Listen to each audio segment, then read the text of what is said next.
बिस्मिल्लाहिर्रहमानिर्रहीम। अस्सलाम वालेकुम स्टूडेंट्स। फैक्टराइजेशन के नेक्स्ट लेक्चर के साथ हाज़िर खिदमत हैं। आज हमारी नेक्स्ट टेक्निक है जी mid term breaking. Mid term breaking का रूल ट्राइनोमियल्स में अप्लाई किया जाता है। ट्राइनोमियल्स मैंने लास्ट लेक्चर में एक्सप्लेन किया था कि बायनोमियल वो अलजेब्रिक एक्सप्रेशन है जिसमें टू टर्म्स होती हैं, जैसे x square plus 6x, x square plus 8, 6x plus 8। लेकिन ट्राइनोमियल उस अलजेब्रिक एक्सप्रेशन को कहा जाता है जिसमें थ्री टर्म्स होती हैं। तो ये टेक्निक मिड टर्म ब्रेकिंग ये स्पेसिफिकली अप्लाई ही ट्राइनोमियल्स में होती है।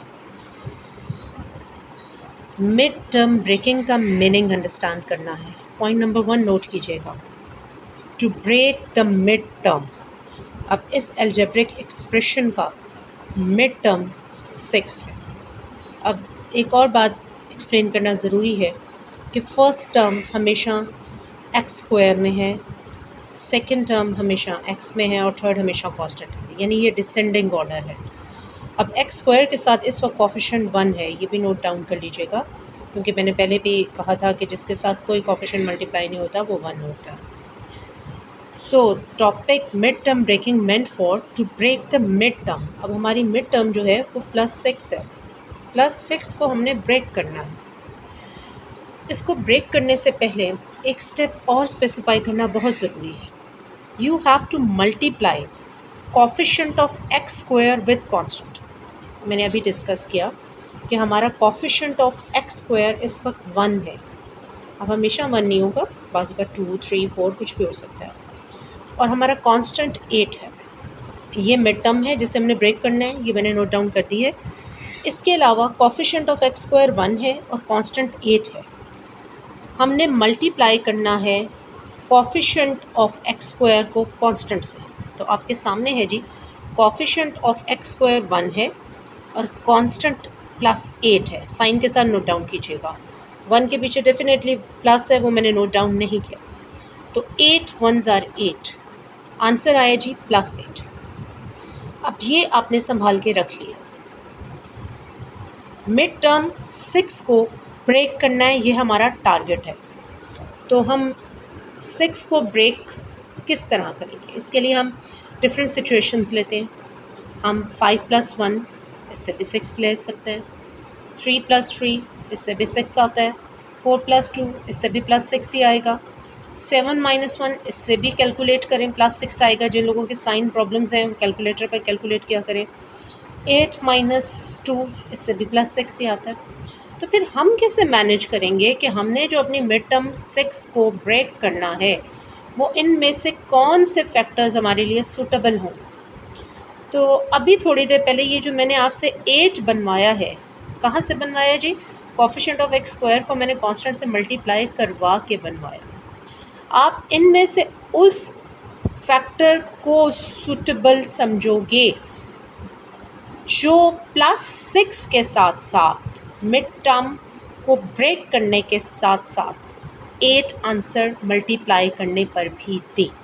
अब ये सब प्लस माइनस करने पर 6 आंसर दे रहे हैं। इनमें से किसी भी टर्म को उठा लें, किसी भी सिचुएशन को उठा लें, ये सब प्लस और माइनस से 6 आंसर दे रहे हैं। यानी मिड टर्म तो हमारी ब्रेक हो चुकी है। हम इनमें से किसी को भी यहाँ फिट करके मिड टर्म ब्रेकिंग शो कर सकते हैं। ये सभी +6 आंसर दे रहे हैं, लेकिन हमारे लिए सूटेबल इनमें से वो होगा जो मल्टीप्लिकेशन के बाद 8 आंसर दे। अब देखें जी, 5 और 1 को मल्टीप्लाई करें तो 5 आता है, 3 से करें तो 3 3 ज़ा 9 आता है, 7 को -1 से करें तो -7 आता है। इनमें से कोई सिचुएशन जिन पे मैंने क्रॉस किया है ये सूटेबल नहीं है, क्योंकि ये मिड टर्म ब्रेक तो कर रहे हैं, प्लस माइनस करके 6 तो आंसर दे रहे हैं, लेकिन मल्टीप्लाई करने से ये क्रॉस किए हुए सारे ब्रेकेज हमें +8 आंसर नहीं दे रहे। वाहिद 4 + 2 है, जिसमें 4 × +2 करें तो +8 आंसर देता है। So it is the suitable mid term breaking. We will choose 4 + 2 for the breaking of 6। Mid term हमारी ब्रेक हो चुकी है, बाकी सब हमने रिजेक्ट कर दिए। और 4+2 को हमने मिड टर्म ब्रेकिंग के लिए चूज़ कर लिया, क्योंकि 4+2 ना सिर्फ ब्रेक करके 6 आंसर दे रहा है, बल्कि 4 को 2 से मल्टीप्लाई करें तो आंसर 8 भी आता है। अब मिड टर्म ब्रेकिंग जब यहाँ हम स्टार्ट करेंगे तो हम अपने अलजेब्रिक एक्सप्रेशन को दोबारा यहाँ नोट डाउन करेंगे। मैं दोबारा बता दूँ, हमारी मिड टर्म ब्रेक हो चुकी है, 4+2 की फॉर्म में हो चुकी है। किसी और फॉर्म में क्यों नहीं ली? क्योंकि उन सब को मल्टीप्लाई करके 8 आंसर नहीं आ रहा था। अच्छा जी, अब आपने अलजेब्रिक एक्सप्रेशन में जो स्क्वायर है और कांस्टेंट टर्म है, ये as it is note down करनी है, as it is note down करनी है। और मिड टर्म ब्रेकिंग में जो हमारी मिड टर्म 6 है वो 4+2 में ब्रेक हो चुकी है। आपने plus sign as it is mark किया, अगर यहाँ माइनस होता तो मैं माइनस ही मार्क करती। 6 की जगह आपने 4+2 नोट डाउन कर दिया, ताकि हम बता सकें कि 6 इज़ नाउ ब्रोकन इनटू 4+2। हमारी मिड टर्म 6 ब्रेक होके 4+2 बन चुकी है। इसी तरह x भी हमने as it is note down कर लिया। अब x 4 से भी और 2 से भी मल्टीप्लाई हो रहा है। आपने as it is X square को नोट डाउन किया, आपने 8 को नोट डाउन किया, प्लस को नोट डाउन किया, 4 को भी x से मल्टीप्लाई किया 4x, प्लस 2 को भी x से मल्टीप्लाई किया 2x। अब आपकी प्रीवियस नॉलेज यूज़ होगी आइडेंटिफाइंग कॉमन फैक्टर्स। आपने इन दोनों में से कॉमन पॉइंट आउट करना है। जिन बच्चों को अब प्रैक्टिस के बाद खुद से कॉमन लेने की आदत पड़ गई है, उन्हें तो अंदाज़ा हो गया होगा कि इन दोनों में कोएफिशिएंट तो कोई कॉमन नहीं है, क्योंकि यहाँ 1 है और यहाँ 4 है, लेकिन पावर वाइज देखा जाए तो x कॉमन आ रहा है, क्योंकि छोटी पावर कॉमन आती है। लेकिन वही वाली प्रैक्टिस करेंगे जो मैंने प्रीवियस लेक्चर्स में कॉमन आइडेंटिफाइंग फैक्टर्स में करवाई थी कि x² + 4x ये 2 टर्म्स हैं, इनको अलग अलग हम यहाँ नोट डाउन करेंगे। x² अलग से लिखेंगे, 4x अलग से लिखेंगे, x के 2 पार्ट्स बनाएंगे, x × x, और 4x को भी 4 × x लिखेंगे। तो इसमें से जो कॉमन पार्ट है वो x है। अब वो x हमने यहाँ नोट डाउन किया। पहले फर्स्ट टर्म x² को x से डिवाइड किया तो x से कैंसिल हुआ, 1x बचा, प्लस फिर सेकंड टर्म 4x को x पर डिवाइड किया तो x से कैंसिल, 4 लेफ्ट ओवर है। इसी तरह इन दोनों में भी मैंने वही सिचुएशन की, 2x + 8 में से 2x और 8 दोनों टर्म्स को अलग अलग लिखा, 2 × x, और 8 के फैक्टर्स बनाए 2 × 2 × 2, लेकिन कॉमन इन दोनों में सिर्फ 2 ही था। मैंने यहाँ वो +2 नोट डाउन कर दिया।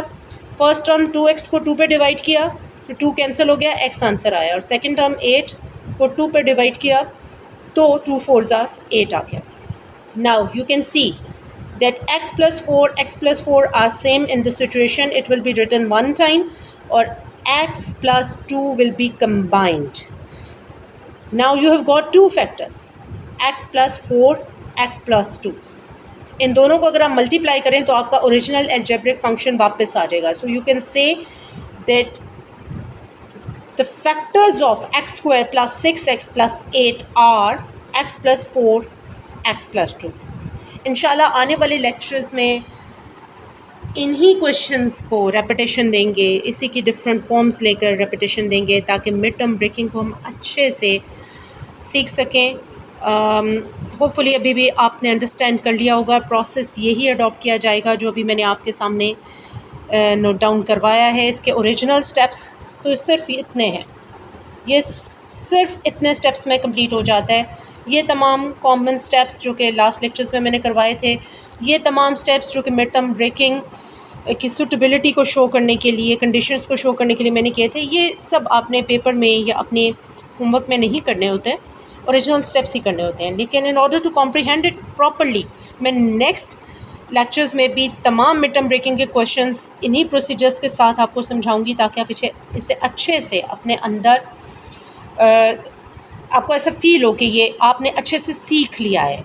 But we will take different signs, sometimes हम यहाँ माइनस लेंगे, यहाँ प्लस लेंगे, और इंशाल्लाह आप बहुत जल्दी इसे फॉलो कर लेंगे।